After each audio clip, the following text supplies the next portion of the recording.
जय हिंद दोस्तों, वंदे मातरम। एक लंबा समय हो चुका है जब हम सैयारा और नरसिम्हा के बारे में लगातार बातचीत कर रहे हैं, क्योंकि इन दोनों ही मूवीज़ ने बॉक्स ऑफिस के ऊपर जिस तरीके से अपना बंदरबाट मचाया, बाकी मूवीज़ आईं चली गईं, कहाँ गईं, गायब हो गईं, पता ही नहीं चला। लेकिन इन दोनों मूवीज़ ने अपने अपने जॉनर में जिस तरीके से दर्शकों के लिए समा बांधा, दर्शक इन दोनों ही मूवीज़ के दीवाने हो गए। जबकि दोनों ही मूवीज़ के जॉनर थे वो कंप्लीटली डिफरेंट थे, तो उसने भी एक बहुत बड़ा फैक्टर प्ले किया कि पब्लिक जो है आखिर क्यों इन दोनों मूवीज़ को पसंद कर रही थी। देखिए, क्या होता है जब कोई ऑडियंस किसी मूवी का वर्ड ऑफ माउथ प्रमोशन करती है, तो वो सबसे स्ट्रॉन्ग प्रमोशन माना जाता है, सबसे सबसे स्ट्रॉन्ग स्ट्रैटेजी मानी जाती है। एंड इन दोनों ही मूवीज़ को उस चीज़ का सपोर्ट मिल गया। एंड ऐसा इंडस्ट्री में बहुत कम देखा जाता है कि एक ही समय पर 2 ऐसी मूवीज़ रिलीज़ हों, जिनको कि पब्लिक की तरफ से इतना प्यार मिले। लेकिन क्या अब इनका डोमिनेंस खत्म होने वाला है थिएटर में? नमस्कार दोस्तों, स्वागत है आप सभी का हमारे एक और वीडियो में। और आज हम बात करने वाले हैं ऐसी 2 मूवीज़ के box office collection, box office के जादू, बॉक्स ऑफिस की सुनामी के बारे में, जिन्होंने कि सबको हिला के रख दिया और सबको सोचने मजबूर कर दिया कि क्या चीज़ों को अभी भी वैसे ही फॉलो किया जाएगा जैसे पहले किया जाता था। महाअवतार नरसिम्हा और सैयारा, एक जहाँ पर एनिमेटेड मूवी है तो वहीं दूसरी एक रोमांटिक ड्रामा मूवी है। लेकिन दोनों ही मूवीज़ ने अलग-अलग जॉनर होने के बावजूद भी थिएटर्स में आग लगा के रख दी।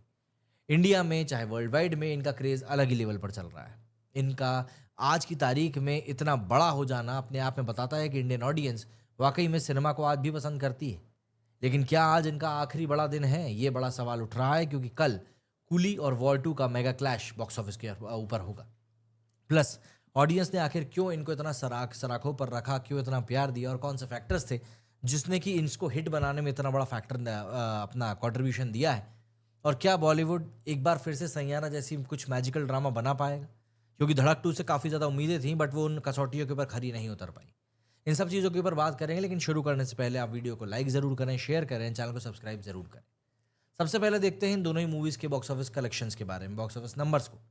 महाअवतार नरसिम्हा की बात करें तो इस मूवी को अश्विन कुमार जी ने डायरेक्ट किया है। जुलाई के लास्ट वीक, मतलब 25 ऑफ जुलाई को रिलीज़ हुई थी। इंडिया की ये अब तक की हाईएस्ट ग्रॉसिंग एनिमेटेड मूवी बन चुकी है। ट्रेड रिपोर्ट जो है वो इसके बारे में कलेक्शन की रिपोर्ट बता कर थक नहीं रही हैं, क्योंकि इस मूवी का कलेक्शन हो ही इतना शानदार रहा है। कल जो कि इसकी रिलीज़ का 19th डे था, इसने उस दिन भी 6 करोड़ का बिजनेस किया है। और इसके बाद इस मूवी का कलेक्शन 19 डेज़ में 181 करोड़ रुपीज़ हो चुका है, जिसमें कि कन्नड़ा का कलेक्शन 5.39 करोड़ है, तेलुगु का 37.35 करोड़ है, हिंदी में 135.4 करोड़ है, तमिल में 2.41 करोड़ है एंड मलयालम में 0.45 लाख रुपीज़ है। तो ऑब्वियस सी बात है, ये बड़ा कलेक्शन है जो कि इस मूवी ने करके निकाला है। वर्ल्ड वाइड में इसका आंकड़ा 230 करोड़ के आसपास पहुंच चुका है। ऑक्यूपेंसी भी इसकी अच्छी खासी 20% के आसपास की जा रही है। और ये अपने आप में बताता है कि भाई ये मूवी बहुत शानदार तरीके से अभी भी परफॉर्म कर रही है। ओवरसीज़ मार्केट, जैसे कि हम नॉर्थ अमेरिका की बात करें, वहाँ पर भी इसने $1 मिलियन से ज़्यादा कलेक्शन निकाला है। वहीं अगर हम बात करें अब सैयारा की, जिसको कि मोहित सूरी जी ने डायरेक्ट किया है, इस मूवी में आहान पांडे और अनीत पड्डा दिखाई दी थी। ये मूवी नरसिम्हा से एक हफ्ता पहले, मतलब कि 18 जुलाई 2025 को रिलीज़ हुई थी। इस मूवी को लेकर काफ़ी सारी अपडेट्स निकल कर सामने हैं जब इसका कलेक्शन बड़ा होना शुरू हुआ। लेकिन इसका हिट म्यूज़िक इसके लिए एक बहुत बड़ा सहारा बना, जिसने कि यंग ऑडियंस को थिएटर तक लाने का काम किया। जैसे अगर मैं बात करूँ, तो कल इसकी रिलीज़ के 36 डे था, लेकिन इसने 1 करोड़ प्लस, मतलब कि ऑलमोस्ट 1.5 करोड़ रुपए का कलेक्शन किया। और ऐसे में इसका टोटल इंडिया कलेक्शन नेट में 321 करोड़ रुपीज़ पहुँच गया। वहीं वर्ल्ड वाइड इसका कलेक्शन 541 करोड़ रुपीज़ हो चुका है, जिसमें से कि ओवरसीज़ कलेक्शन इसका 150 करोड़ को क्रॉस कर गया है। ये भी अपने आप में एक बहुत बड़ा मुकाम है, क्योंकि कई सारी मूवीज़ इतना कलेक्शन नहीं कर पाती। ये इंडिया में दूसरी सबसे बड़ी कलेक्शन करने वाली मूवी बन चुकी है। वहीं इसकी ऑक्यूपेंसी की बात करूँ तो 18.37% की इसकी ऑक्यूपेंसी अभी भी जा रही है। ऑब्वियस सी बात है, नंबर ऑफ स्क्रीन्स इसके काफ़ी कम हो चुके हैं, but still people are ready to watch this film. अभी भी इसको देख रहे हैं। मतलब मूवी ने एक्चुअली में बिल्कुल धमाका मचा के रखा हुआ है। 500 करोड़ क्रॉस कर ली है, क्या बोल।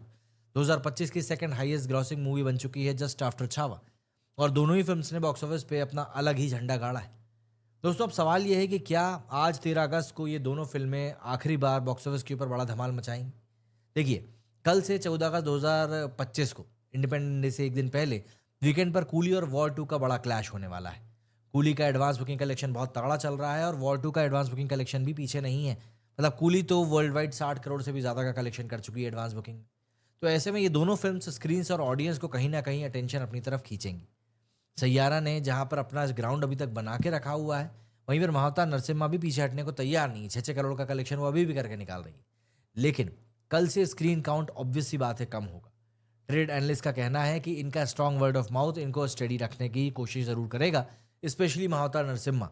टायर 2 सिटीज़ में अभी भी अपने क्रेज़ को कायम रखेगी।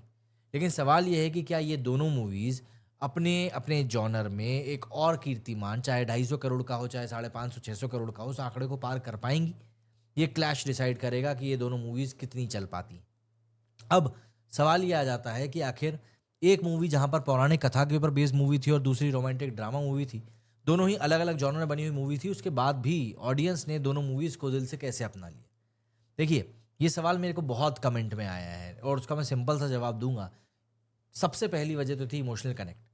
जहाँ महाअवतार नरसिम्हा ने भगवान विष्णु के नरसिम्हा अवतार और प्रहलाद के भक्ति को दिखाया था, जो कि इंडियन ऑडियंस के दिल के काफ़ी करीब है। जैसे एक एक्सपोज़ मैंने पढ़ा था, उसमें लिखा था कि Mahavatar Narsimha is a divine phenomena.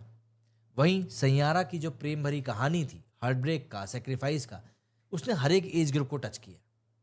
Saiyaara के म्यूज़िक को लेकर, उसमें एक्टर्स की केमिस्ट्री को लेकर काफ़ी बातें हुई, जिसको कि अनबीटेबल बताया गया।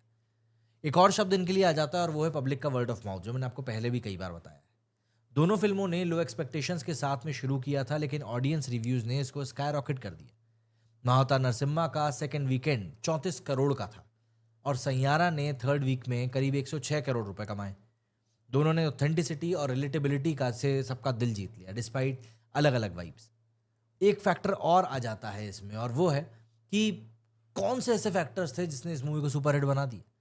देखिए, महाअवतार नरसिम्हा के पास तो अपना सिंपल सा फैक्टर था पौराणिक कथा का, क्योंकि इंडियन ऑडियंस को अपनी रूटेड कहानियाँ बहुत पसंद है और वो उसको जानना चाहते हैं, बार-बार सुनना चाहते हैं। मतलब मैं बेट लगा सकता हूँ कि नरसिम्हा अवतार देखने वाली 60% ऑडियंस को नरसिम्हा भगवान की कहानी पता होगी।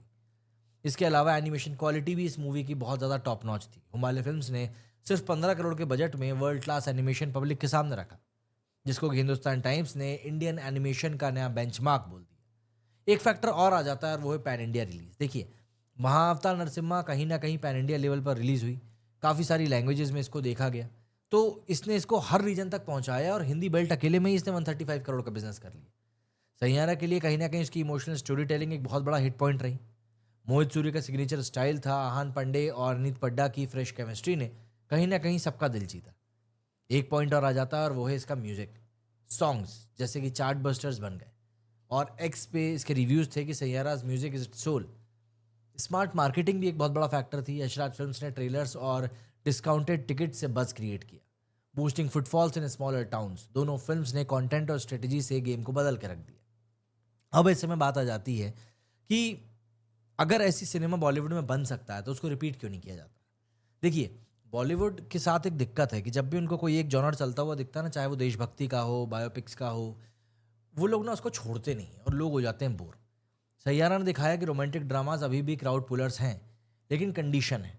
पहली कंडीशन है स्टोरी ऑथेंटिक होनी चाहिए, डेप्थ होनी चाहिए, रिलेटेबल कैरेक्टर्स होनी चाहिए। वही इसकी स्ट्रेंथ भी थे। बॉलीवुड को ऐसे ही रियल, दिल को छूने वाली कहानियाँ चाहिए। एक फैक्टर और है और वो है कि आप नए टैलेंट को मौका दो। आहान पांडे और अनीत पड्डा को फ्रेश फेसेस ने काम दिया। ऑब्वियस सी बात है, नए न्यू एक्टर्स के ऊपर भरोसा करना थोड़ा सा दिक्कत भरा होता है, but still you have to do it. Killer music भी इसका एक बहुत बड़ा कारण रहा, क्योंकि सैयारा के जो गाने थे वो मतलब हर जगह पर हिट हुए। लेकिन बॉलीवुड का चैलेंज है, ये अक्सर रीमेक्स या फिर बड़े स्टार पे ही डिपेंड करते हैं। सैयारा ने रिस्क लिया और जीता। अगर Bollywood bold stories, fresh talent और ऑडियंस के मूड पे फोकस करेगा तो ये मैजिक दोबारा हो सकता है। अब आप मुझे बताइए, आपको क्या लगता है कि क्या ये मूवीज़ अभी भी अपने रिकॉर्ड कलेक्शन को जारी रख पाएंगी या फिर अब इनका रुकने का समय आ चुका है? क्या लगता है आपको, क्या बॉक्स ऑफिस पे फिर से कभी ऐसा दौर देखने को मिलेगा जब दो मूवीज़ इस तरीके से बड़े तौर पर पैसा कमाएं और पब्लिक को मतलब इतने बड़े पैमाने पर अपनी तरफ अट्रैक्ट करें? कमेंट करके ज़रूर बताइएगा। मेरी इस वीडियो में फिलहाल इतना ही। जय हिंद, जय भारत।